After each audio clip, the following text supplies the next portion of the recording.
వీడియోలో మీకు చూపించిన చిత్రాలు, సన్నివేశాలు అన్నీ కల్పితం. ఎవరినీ ఉద్దేశించినవి కావు. కనుక ఎవరి మనోభావాలైనా దెబ్బతిని ఉంటే మమ్మల్ని క్షమించండి. ఈ వీడియోలో శివరాత్రి గొప్పతనం గురించి మీకు చెప్పే ప్రయత్నంలో ఏవైనా తప్పులు జరిగి ఉంటే క్షమించండి. హలో ఫ్రెండ్స్, మా కామిక్స్ తెలుగు ఛానల్ ని లైక్ చేయండి, షేర్ చేయండి మరియు సబ్స్క్రైబ్ చేయండి. పిల్లలు, మహాశివరాత్రి ఎందుకు జరుపుకుంటారో మీకు తెలుసా? శివుడికి ఇష్టమైన శివరాత్రి నెలకి ఒకసారి వస్తుంది. అది మాస శివరాత్రి. సంవత్సరంలో ఒకసారి వచ్చేదే మహాశివరాత్రి. మహాశివరాత్రి మనం జరుపుకోవడానికి 3 కథలు కారణం. మొదటి కథ, శివుడు క్షీరసాగరం మథనం జరిగినప్పుడు అక్కడ వచ్చిన హాలాహలం తన గొంతులో దాచుకుంటాడు. ఆ రాత్రంతా హాలాహలాని తన గొంతులోనే దాచుకొని ఉంటాడు. అది ఒక కథ. రెండవ కథ, ఆ పరమశివుడు పార్వతీదేవి ఏకమైన రోజు కూడా మహాశివరాత్రి రోజే. అందుకే మహాశివరాత్రి రోజు చాలా చోట్ల శివుడు, పార్వతీదేవికి కళ్యాణం కూడా చేస్తారు. మూడవ కథ, శివుడు బ్రహ్మదేవుడికి అలాగే విష్ణుమూర్తికి తను ఒక జ్యోతిర్లింగంలా ఉద్భవించి తన ఆది మరియు అంతం వాళ్లని కనిపెట్టమని సవాలు విసురుతాడు. ఆ రోజే శివుడు ఈ భూమ్మీద లింగరూపం దాల్చాడు. కనుక ఈ మహాశివరాత్రి పర్వదినం రోజు చాలా హిందూ దేవాలయాల్లోనూ అలాగే చాలామంది ఇంట్లో కూడా భక్తిశ్రద్ధలతో రుద్రాభిషేకాలు, వివిధ రకాల అభిషేకాలు శివలింగానికి చేస్తారు. ఈరోజు ఈ 3 కథల గురించి మీ పెద్దవాళ్లని అడిగి పూర్తిగా తెలుసుకోండి. అలాగే ఆ పరమశివుడికి భక్తిశ్రద్ధలతో పూజలు చేయండి.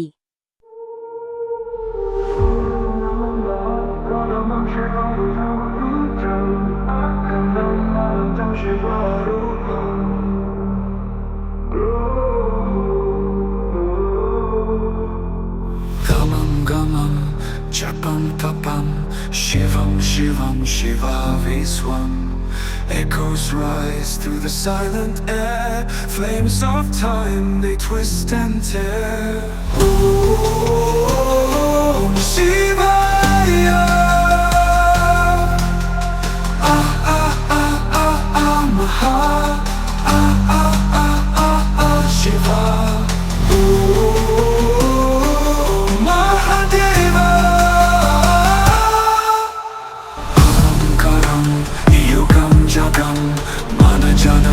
Shiva Kadbam, mountains crumble, rivers freeze. Shiva dances on the breeze. Shivaya, Shivaya, Shivaya. Om Namah Shivaya. Through the stars and endless skies, Moksha Margam never dies.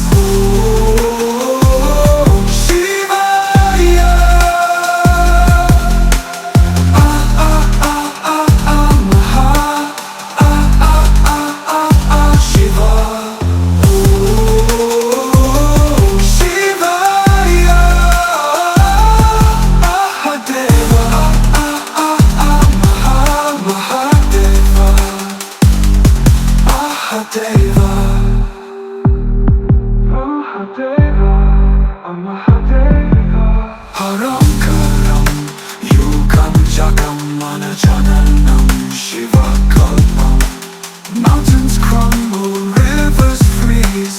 Shiva dances on the breeze. Shivaya, Shivaya, Shivaya.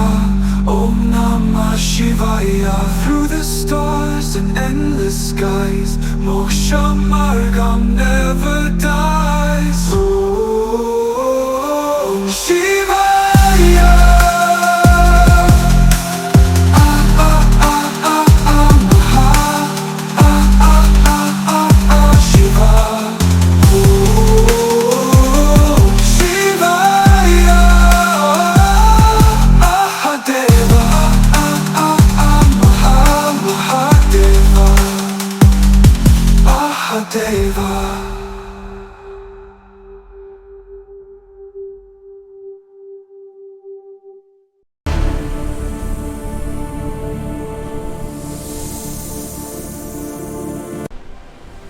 ఎనోడోమిని రాజ్యం 3వ శతాబ్దం. ఇనామి, నిన్న రాత్రి కూడా నాకు అదే కల వచ్చింది. అడవిలో నన్ను పులి బారినుంచి కాపాడిన వ్యక్తి నా కలలో కనిపించాడు అని తన భార్యతో సానో రాజు చెబుతాడు.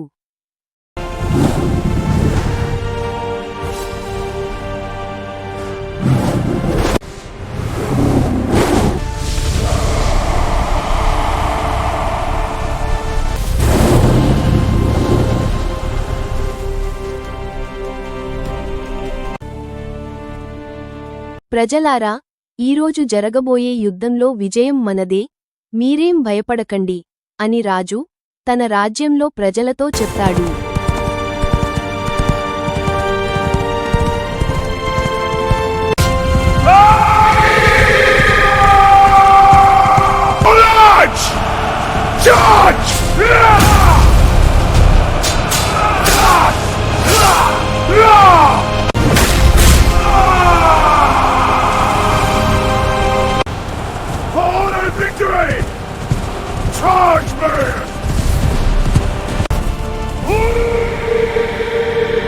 సానో రాజు తను ఈ భూమి మీద ఎందుకు పుట్టాను అని ఎప్పుడూ ఆలోచిస్తూనే ఉండేవాడు.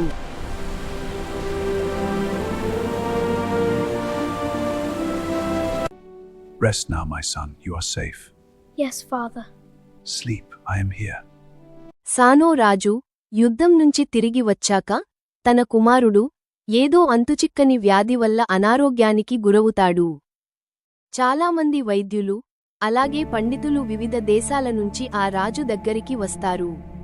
తన కుమారుడు ఖచ్చితంగా చనిపోతాడని అందరూ చెప్తారు. భరతఖండం నుంచి ఒక వ్యక్తి అక్కడికి వచ్చి శివుడి మృత్యుంజయ మంత్రం 10,000 సార్లు పఠిస్తే తన కుమారుడి అనారోగ్యం తొలగిపోతుందని చెప్తాడు.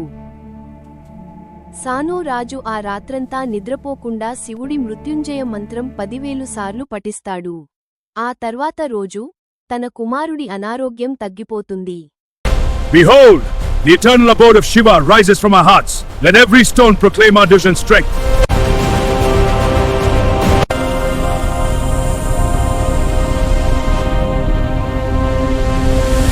పిల్లలు, సానో రాజు తన కుమారుడిని కాపాడినందుకు కృతజ్ఞతగా శివుడికి ఒక దేవాలయం నిర్మిస్తాడు.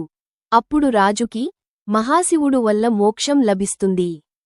పిల్లలు, ఈ కథలో నీతి ఏమిటంటే, మీరు ఈ భూమి మీద ఎందుకు పుట్టారో అన్న ప్రశ్నకి సమాధానం ఏదో రోజు ఆ దేవుడే మీకు చెబుతాడు.